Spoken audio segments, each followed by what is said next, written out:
How old are you, and what's your biggest problem right now?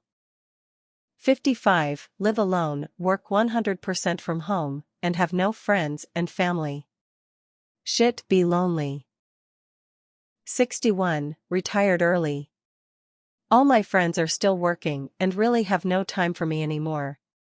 The only person I talk to is my husband. I'd like to have friends, but seems like everyone wants to stay away from people. You're so right. Shit, be lonely. 62, my husband died suddenly on January 2nd. Now I have to figure out where my life is going. 24, and just went through to most intensive year-long battle fighting stage 4B Hodgkin's lymphoma. I won. Edit, thank y'all so much for the kind words. Really does mean the world. With love, Schmeedy. Edit PT2. After a quick sesh with the devil's lettuce, I came to realize that I forgot to mention I owe it all to my loving partner who helped me through all of it. Look out for the ones you love. 61, F. Relationship heartache and likely to be let go at work. I'm too old for either of these when 6 years away from retirement. Christ, that's rough. I hope you're able to exit the rat race. 42, and trying to figure out which of my problems is the biggest. I'm going with finances and depression. I hear ya. Hang in there. Looked at the comments hoping to see some people worse off than me, maybe a bit of sadism, maybe a bit of hopefulness. I dunno, I'm just trying to find some reasons to not hate my own existence. But here we are. A couple days ago was my 43rd. My finances suck. I've been depressed most of my adult life, but I'm just really sad right now too. There is a difference between sad and depressed, and I'm both right now. And I don't deserve to be either. I'm healthy, I still have all my limbs and digits, thanks to modern medicine, and there are people who care about me, which makes the depression just feel like even more of a failure. I hope you feel better soon. I hope I do too. I'm 62 and I am watching my wife die day by day from pancreatic cancer. She is the love of my life, God's gift to me. I had been married before, but never have I known love until I met her. I cannot breathe. I cannot cry because I must be strong for my beautiful bride. My heart is breaking day by day. When the end comes, I cannot imagine living a day without her smile and laughter. Saw this other comment that might help you.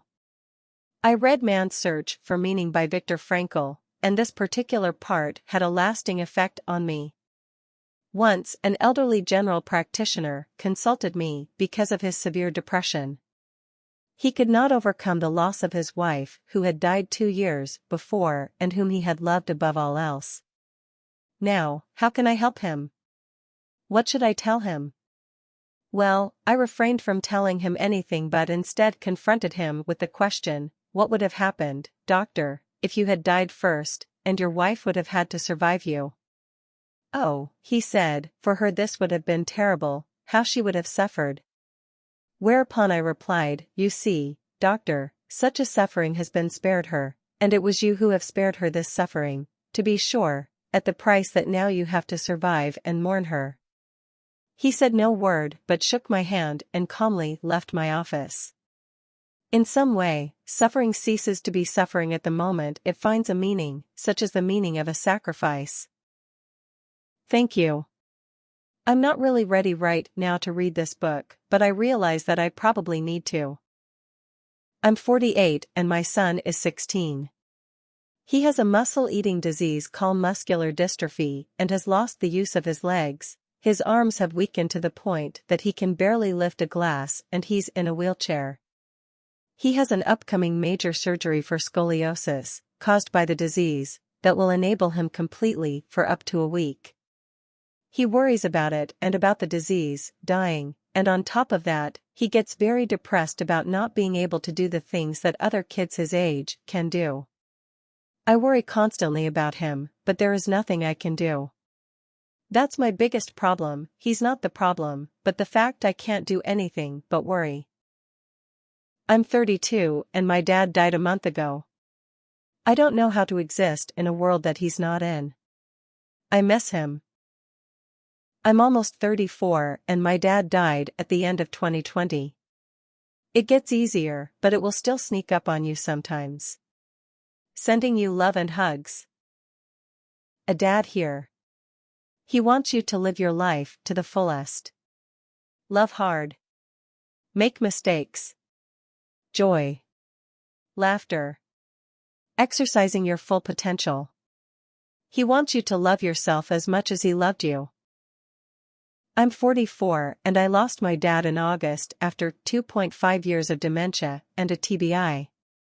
I would not bring him back in the condition he was in, but I've cried every single day since July 5, 2022, when he was diagnosed with COVID. I knew that would be the end. I had my first birthday without him last month. When I think I'm finally able to go a whole day without crying, something reminds me of him.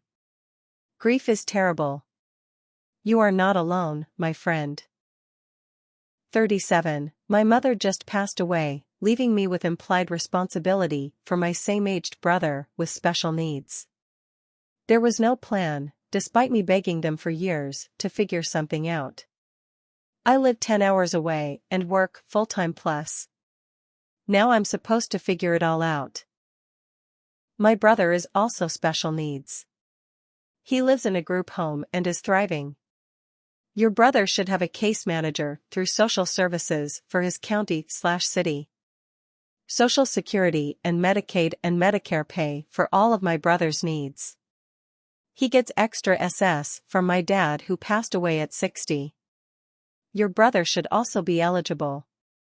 I honestly don't know how it all works either. I don't know my brother's case manager's name. I'm sorry you have to work through this. 78, and knowing I am terminal. I can handle it, but everybody else is in denial. I'm hearing lots of, after all, doctors don't know everything, do they? No. They don't. But they do know the 5-year survival rate is 1%. Now let's all say that together, boys and girls. The 5-year survival rate is 1%. I am sorry, your support system is in denial and aren't there for you. Is there anyone you can talk about it with? I'm 60. My biggest problem is having to work 50 or 60, or more, hours a week just to keep up with the bills. Plus, I have a bedridden wife with cancer and we're raising our oldest grandson. As Sergeant Murtaugh once said, I'm getting too old for this shit. Damn, that's a lot.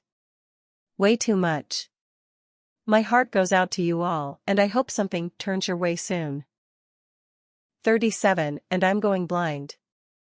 I don't know how long it will take, when I will be legally blind and unable to live my life with the richness, independence, and everything else I expected, but it's coming. It's a crushing inevitability. Every day that I get to see my loved ones' faces is a gift.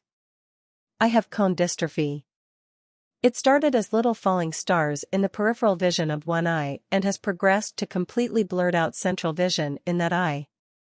In lit conditions, my eye has a noise or strobe light effect, like when a normal person looks directly into bright light. My other eye is normal for now, but will eventually go the same way. If you experience any strange symptoms with your eyes, see an optometrist right away. Too many of you are saying you have things going on that haven't been checked.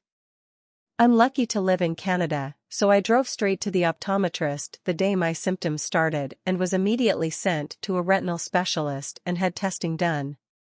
It's a lot of detail, but so many people are asking, I thought it would be easier just to post here. Also, thanks for all the support, you guys. It is very sweet of you all. I have a genetic predisposition to lose my vision before 60, too. My dad has it, but he didn't know about it beforehand. He was frustrated that a lot if things were more complicated at first, but do not despair too much. Even though his blindness took him by surprise, he still reports that his life is rich and very full. He has new discoveries daily. The first ever was my mom's flower garden. He never noticed the aroma because the flowers were so pretty. Without realizing it, he only ever focused on that. I'm sorry for what lies ahead of us, and I hope you fare better than expected. What a beautiful way to reframe what most people would see as negative. I guess it's kind of amazing to be alive at all, even if sometimes it's hard to remember that. Can't believe how strange it is to be anything at all. A song lyric that really helps me in dark times to remember the wonder in the world. My husband started losing his central vision at 17, and it finally stopped progressing around 33. He lost his ability to drive, unfortunately, so I'm his main ride. He has 2 jobs, one as a front desk hotel person and the other an office manager for a barber college. People think I'm lying when I tell them he's blind because he's managed to use tools and coping to play games, program, build PCs, fix cars, and help me raise 2 kids under 2. I'm just trying to give you a ray of hope. Humans are amazing at adapting. I hope you have a good night. 74 and don't really have any problems other knowing my time is limited. Don't buy any green bananas. Smiley face. 'Cause I might die before they have time to ripen. It's an old people joke. For well over a decade, my great-grandma refused to buy the larger container of Folgers instant coffee because she was convinced she'd die before she got through it and no one else in the family drank it. Finally, her daughter, my grandma, had enough of paying more and insisted she buy it in bulk to save the money per ounce. Well, as soon as she bought the gigantic container of it, my great-grandma died in her sleep of an aneurysm. The Folgers was almost full. It's a bit of a family joke now. 59 and my thoughts are consumed with losing my wife and best friend. I've loved her for 42 years. I want 42 more. I feel this. Therapy is helping me live in the present and not grieve while everything is wonderful. I read Man's Search for Meaning by Viktor Frankl, and this particular part had a lasting effect on me. Once, an elderly general practitioner consulted me because of his severe depression. He could not overcome the loss of his wife, who had died 2 years before and whom he had loved above all else. Now, how can I help him? What should I tell him? Well, I refrained from telling him anything but instead confronted him with the question, what would have happened, doctor, if you had died first, and your wife would have had to survive you? Oh, he said, for her this would have been terrible, how she would have suffered.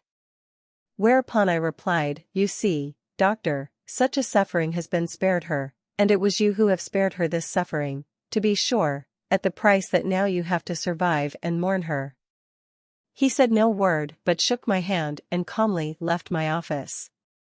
In some way, suffering ceases to be suffering at the moment it finds a meaning, such as the meaning of a sacrifice. I've read this book and this sentence is exactly why I feel the opposite of how OP feels. I'm scared of losing my wife. Absolutely, she's the best thing in my life and the most wonderful person to walk this planet. But I'm really terrified of dying first and not be here to support her through this life experience. This feeling is what motivates me to exercise, eat well, work hard, and have a healthy life. If I can outlive her, even if by just 1 day, we'll be okay. Almost 54, money for the future, my adult children, my husband's health, anxiety and depression. Thanks for watching this video. Hit the bell next to subscribe so you never miss a video. Like, comment and subscribe if you are new on the channel.